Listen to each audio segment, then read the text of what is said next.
أعوذ بالله من الشيطان الرجيم.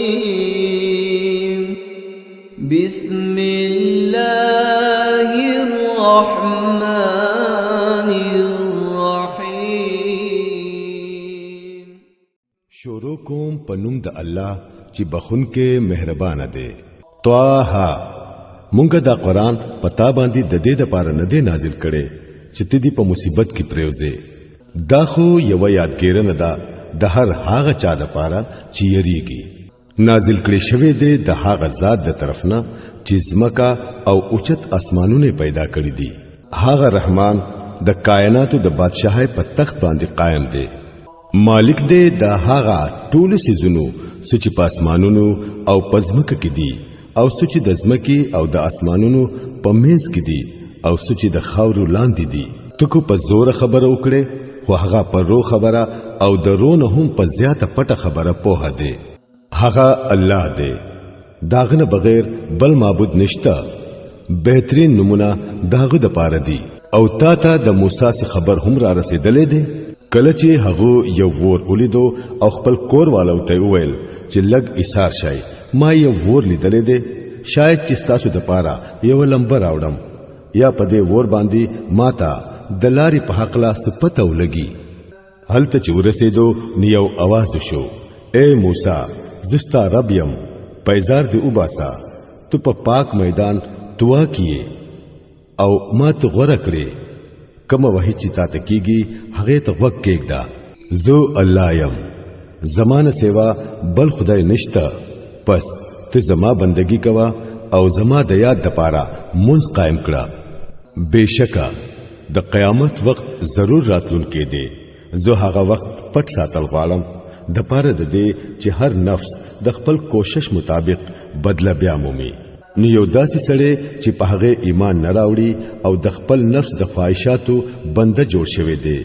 هغه تا چرتا د دغه وخت د فکر نه منع نکړي کنه نو په هلاکت کې به پریوزي. او اے موسی داستا پلاس کې سدي. موسی علیہ السلام جواب ورکړو، دا زما همسا ده،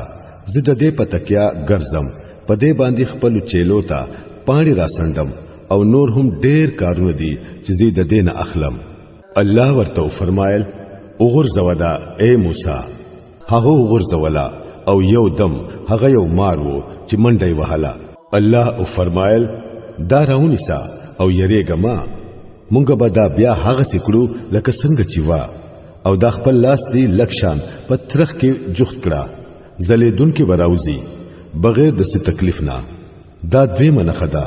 د پاره د دې چې مونږ ته تخپل لوی نخي خودون کیو. اوس تو فرعون تلار شه، بشکا هغه سرکشه شوه دی. موسی علیہ السلام عرض وکړو، پروردګارا زما سینا فراخ کړي او زما کار زما د پاره آسان کړي او زما د جبی غوټه پرانځي چې خلک زما په خبره پوه شي. او زما د پاره زما د خپل خاندان نه یو وزیر مقرر کړه، هارون چې زما رور دی. داغه په ذریعہ زما لاس مضبوط کړه او هغه زما په کار کې شریک کړه د پاره د دې چې موږ ستا پاکي ډېر بیان کړو او ستا ډېر شهرت وکړو. تو همیشه زموږ په حال باندې نگران یې. الله او فرمایل، درکړې شو هغه څه چې تا غوښتل اے موسی. مونږه بیا یو ځل پتا احسان وکړو. یاد کړه هغه وخت چې کله مونږه ستا مور ته اشاره وکړه، داسې اشاره چې د وحی په ذریعہ کې دی شي چې دا بچي په صندوق کې کېږدا او صندوق په دریاب کې واچوا. دریاب به غاړي ته وګرځوي او هغه څوک به راوچت کړي چې هغه زما او د دې بچي دشمن دی. ما د خپل طرف نه پتا باندې محبت را خور کړو او داسې انتظام مې وکړو چې ته زما په نگرانۍ کې وپالل شي. یاد کړه هغه وخت کله چې ستا خور روانه وا، بیا چې ورغلا نو وای، آیا زه درته د هغه چا پته درکړم چې د دې بچی به خپالنه وکړي؟ دغه شان مونږه ته بیا خپل مور ته ورسولې چې دا غي سترګې در باندې خوږی شي او هغه غمجن نشي. او دا هم یاد کړه چې تا یو سړی قتل کړی وو. مونږه ته د دې مصیبت نه راوستلې او د مختلفو ازمیختونو نمو واړولې او ته د مدین په خلکو کې ډېر کلونه اوسېدلې اوس ټیک په خپل وخت باندې راغلی ته اے موسی ماستانه د خپل کار سره جوړ کړي دي لاړ شه ته او ستارور زما د نخو سره او ګوره تاسو زما په یادولو کې کمې مکوئ زئی لاړ شئ تاسو دوانه فرعون ته ځکه چې هغه سرکشه شوی دی داغ سره په نرمۍ خبره وکړي شاید چې هغه نصیحت قبول کړي یا ویریږي دوانو ارزو کړو پروردګارا زمون سره یره دا چې هغه با په مونږ باندې زیاتې وکړي یا به مو وਹੀ الله او فرمایل یری گیما زدر سره يم هر څه اورم او وینم دوانه هغلا ورشي او ورته وایي چې مونږه ستاسو رب استازیو بنی اسرائیل پرېږدا چې زموږ سره لاړ شي او هغوی لا تکلیفونه مور کوا مونږه تا ستاسو رب نه خراوړی دا او سلامتیا ده د هغه چا د پاره چې پنه غلار روان شي مونږ ته دا خبره د وحی په ذریعہ خودلې شوې ده چې عذاب دې د هغه چا د پاره چې هغه دروغ غني او مخواړوي فرعون ویل خنو بیا تاسو د دوانو رب څوک دی اے موسی موسی علیہ السلام جواب ورکړو زمونږ رب هغه دی چې هر سیسته خپل شکل ورکړو او بیا ورته لار خودلا فرعون ویل او مخکې چې کم نسلونه تیر شوي نو داغوی بیا څه حالت وو موسی علیہ السلام ویل داغوی علم زما د رب سره په کتاب کې محفوظ دی زما رب نه خطا کیږي نه هېریږي هم هغه چې تاسو د پاره د ځمکې فرش وکړو او پاغې کې تاسو د تلو د پاره لارې جوړې کړې او د برنې وبرا ورولې بیا داغه په ذریعہ قسمه قسم پیداوار راوستو خورای او خپل ساروی هم سره وای بشکا چې پدې کې ډېری نخدي د عقلمند خلکو د پاره د دې ځمکې نمونګه تاسو پیدا کړی یې دته بمو واپس بوزو او د دینه بمو دوباره راو باسو مونږ فرعون ته خپل ټول نخي اخودلې خو هغه دروغ وګڼلې او انکار وکړو وی ویل اے موسی آیا تو مونږ ته د دې د پاره راغلې چې د خپل جادو په زور مونږ د خپل ملک نه بهر وباسه خدا مونږ هم ستا په مقابله کې دغه سي جادو راوړاندې کوو مقرر کړه چې په کم ځای کې به مقابله وي او کله به وي نه به مونږ دغه مقرر وعده نه خلاف کوو او نه به ته خلاف کوي په ډاګه میدان ته راوړان دي موسی علیہ السلام ویل د جشن ورځ مقرر شوه د سخت په وخت کې یعنی پرانا ورځ د خلک راجم شي فرعون واپس شو او خپل ټولي دوکې موکې راجم کړي او مقابله لراغه موسی علیہ السلام عین په موقع باندې د مخالف ډلې خلکو ته ویل خدای وهلو په الله پوری د دروغ تهمتونه متړی کنه نو هغه به مو سخت عذاب سره نستو نابود کړي دروغ چې چا هم جوړ کړی دی هغه نامراده شوی دی د دې پاورې دو سره داغوی په منځ کې اختلاف راغی او پټي پټي مشورې شروع کړې اخر دا چې خلکو ویل چې دا دوانه خو خامخا جادوګران دي د دوی مقصد دا دی چې د خپل جادو په زور تاسو د خپل ځمکینا او باسي او تاسو د ژوند مثالی لارې چاري ختم کړي خپل ټول تدبیرونه نن راجمع کړي او په اتفاق سره میدان تراشي بس داسې وګڼئ چې نن څوک غالب شو نو هغه وګټلا جادوګرانو وویل موسی تو غرزوي کو اول مونږ وغورځو موسی علیہ السلام وویل نه تاسو غرزوي فوراً داغوی رسای او داغوی همساګانی داغوی د جادو په زور موسی علیہ السلام ته داسې ښکارا شوه لکه چې منډي وهي او موسی علیہ السلام په خپل ځل کې وېریدو مونږ ورته وویل مې ریګا بشکا هم ته غالب یې او غرزوا داسې چې ستا په لاس کې دي اوس به دا ټول جوړ کړي سيزونه تیر کړي دوی چې څه جوړ کړي دي دا خو د جادوګر دوکه ده او جادوګر هیڅ کله کامیابې دي نشي خو کو په هر شان سره هوی راشي اخر دا اوشوا چې دا ټول جادوګران په سجده پرېستل شو او چغې کړي مونږه اومنو د هارون او د موسی رب فرعون ویل تاسو زما د اجازت نه بغیر پاغه باندې ایمان راوړو معلومه شوه چې دې تاسو مشر استاد دی چې تاسو ته جادو خودلې وو خدا نو زه اوس تاسو لاسونه او خپې د مخالف طرفونو نه پرې کوم او د کجورو په ډډو باندې تاسو په سولې خېجوم بیا به تاسو ته پته ولګي چې په موږ دوانو کې د چا عذاب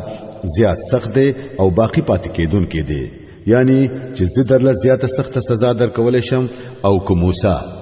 جادوګرانو ورله جواب ورکړو قسم دې په هغه ذات چې مونږه پیدا کړیو دا هیڅ کله کې دی نشي چې زمونږ مخې ته دروخانه نه خو دراتلونه ورستو هم مونږ تعالی په صداقت باندې ترجیح درکړو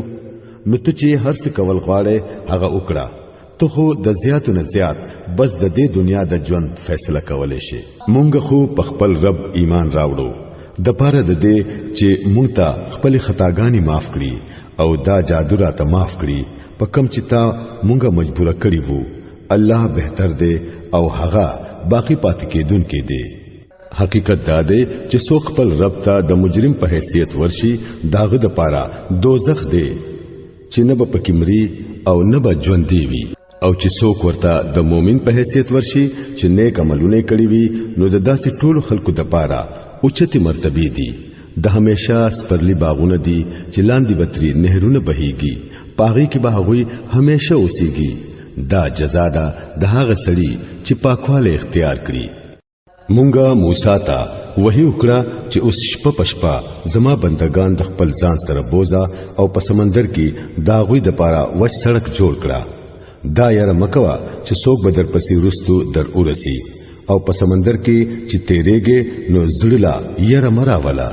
رستو ورپسې فرعون د خپل لخر سره ور اورسېدو او بیا سمندر په هغه باندې داسې ورخور شو لکه څنګه چې د سمندر د ورخورېدو حق وو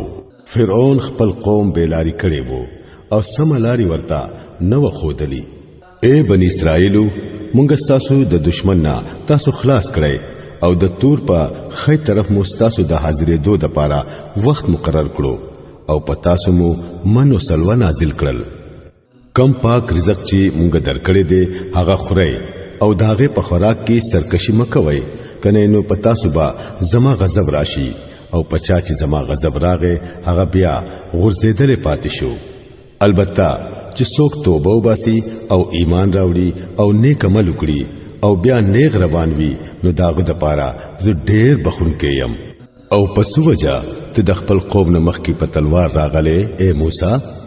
هغه ارزو کړو هغه خو بس په ما پسې رستو را روان دي زه ته په تلوار راغلم اے زما ربا د پاره د دې چې ته زمانه خوشاله شې الله ورته فرمایل خدا نو واورا مونږ ستانه رستو ستا قوم په ازمیخت کې واچو او سامري هغه گمراه کړل موسی علیہ السلام د سخت غصه او افغان په حالت کې خپل قوم ته واپس راغی د ورتلو سره ورته وویل اے زما د قوم خلکو آیا ستاسو رب ستاسو سره خواده نوې کړي آیا پتا سو ډېر زمانه تیر شوې ده آیا تاسو د خپل رب غضب په ځان را وستل غواړئ چې زما د واده نه مخالف وکړو هغه جواب ورکړو مونږ په خپل اختیار سره ستاسو د واده نه خلاف نه دی کړي کار داسې شو چې د خلکو کالی په مونږ باندې بوج کړي شوی وو او مونږه هغه غرزولي وو بیا دغه سي سامري هم سو غرزول او داغوی د پاره د یو سخی شکل جوړ کړو او بهر ته راوستو چې داغه نه د سخی پشان आवाज راوتلو خلکو چغې کړې دا د استاسو خدای او د موسی خدای د موسی نه دا هیر شو آیا دوی نه قتل چې هغه نه دوی له د خبري جواب ورکوي او نه د دوی د نفع او د نقصان څخه اختیار لري هارون علیہ السلام هغه ته د موسی علیہ السلام دراتلو نه مخکې ویلي وو چې اے خلکو تاسو د دې په وجا په فتنه کې اخته شوی یې بهشکه تاسو رب خو رحمان دی پس تاسو زما پیروي وکړئ او زما خبره ومنئ خو هغه ته ویل چې مونږ خو به هم د دې عبادت کوو تر سوچ موسی مونږ ته واپس نه ویراغله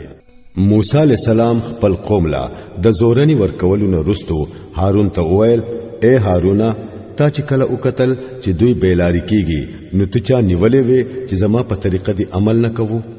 آیا تا زما د حکم خلاف ورزي وکړه هارون علیہ السلام جواب ورکړو اے زما د مور زویا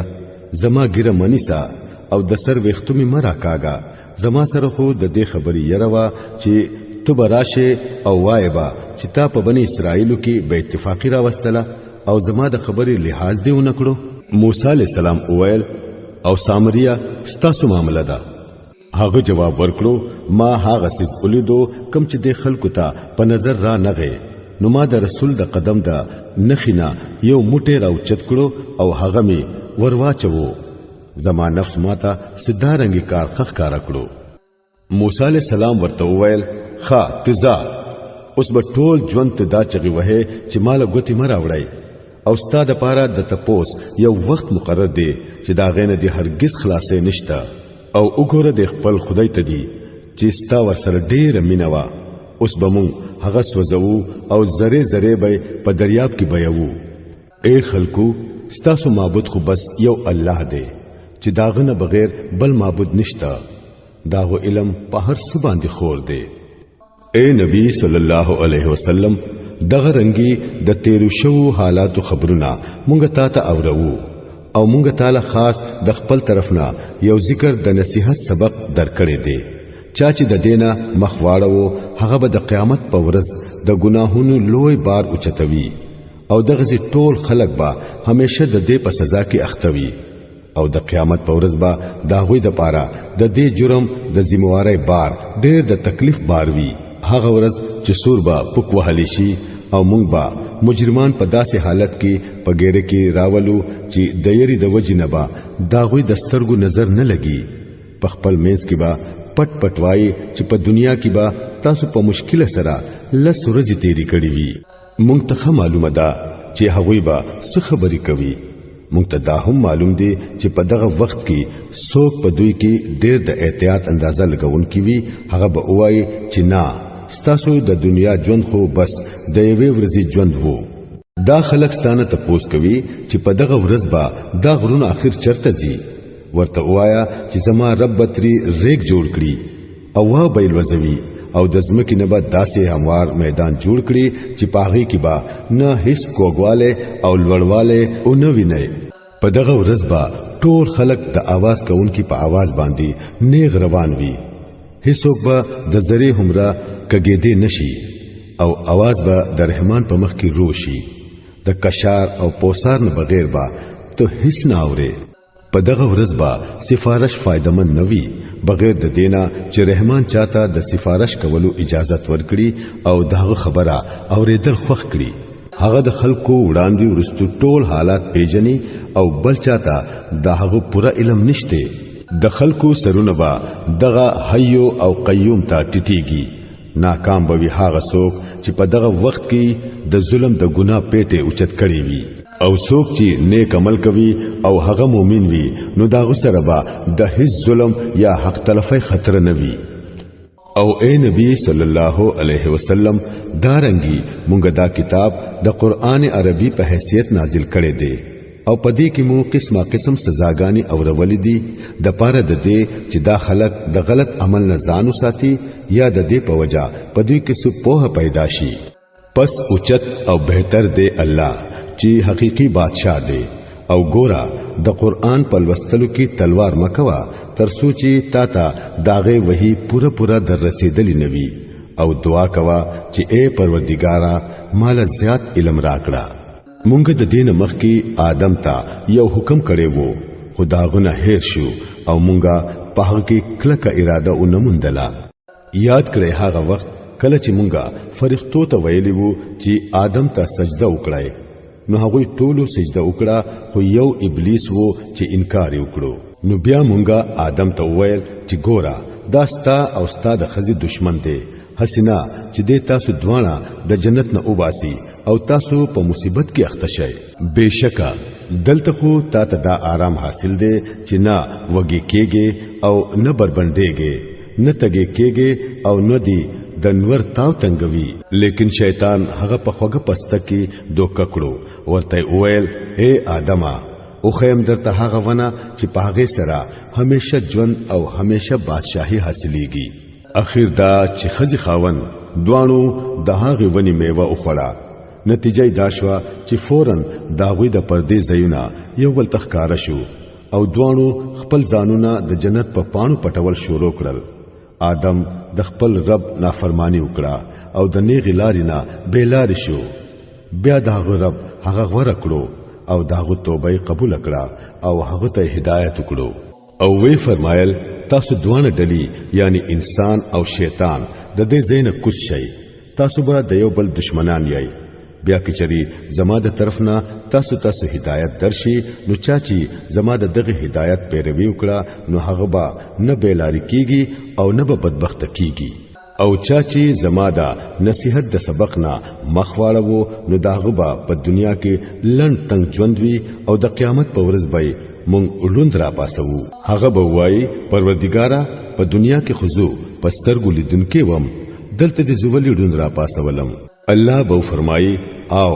هم دغه رنگي خو زما آیاتونه تا در رسیدلی وو او هغه ته هیر کړی وو دغه شان نن تو هرول کېږي هم دارنګي مونږ په دنیا کې بدل ورکوو هغه چاته چې هغه د حد نه اوړي او د خپل رب آیاتونه نه مني او د آخرت عذاب زیات سخت دی او زیات باقی پاتې کېدونکې دی نو آیا د خلکو ته د تاریخ د دې سبق نه سه هدایت میلاو نشو چې د دوی نه وړاندې څومره ډېر قومونه مونږ هلاک کړي دي چې دا غوي په برباد شو کلو کې دوی ګرځي را ګرځي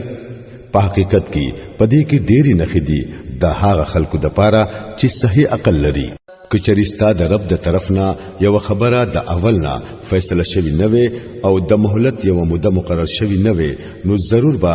د دوی فیصله هم شوی و نو اے نبی صلی الله علیه وسلم دا خلق چې کمی خبري جوړوي پاغه صبر کوا او د خپل رب د حمد او ثنا سره داغه تسبیح وایا دنور خطلونه مخ کې ا دنور ډوبېدونه مخ کې او د شپې په وختونو کې هم تسبیح وایا او د ورځ په طرفونو کې هم شاید چې ته راضي شي او د دنیا د ژوند هغه شان او شوکت ته پورته هم مګورا کم چې مونږ په دوی کې مختلف قسم خلکو لور کړي دي دا خو مونږه دوی لا د دې د پاره ور کړي دي چې دوی په ازمیخت کې واچو او ستاد رب حلال رزق بهتر دی او باقی پاتې کېدونکې دی خپل بال بچتا د منځ حکم کوا او بخپل هم پر پابند وسا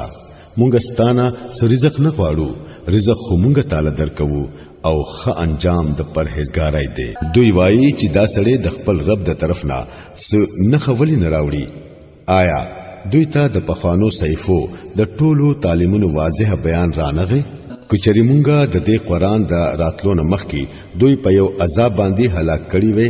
نو بیا به د خلکو ویل چې ای زمونږ ربا تا مونږ ته یو رسول ولی راونه لګو چې د ذلیل کېدو او رسوا کېدو نه مخکي مونږه ستاد آیاتونو پیروي اختیار کړي وي اے نبی صلی الله علیه وسلم دوی ته وایا هر سړی د انجام په انتظار کې دی نو تاسو هم په انتظار کې ووسئ ډېر ضرب تاسو ته معلومه شي چې څوک په نیغه لار تلونکي دي او څوک هدایت موندونکي دي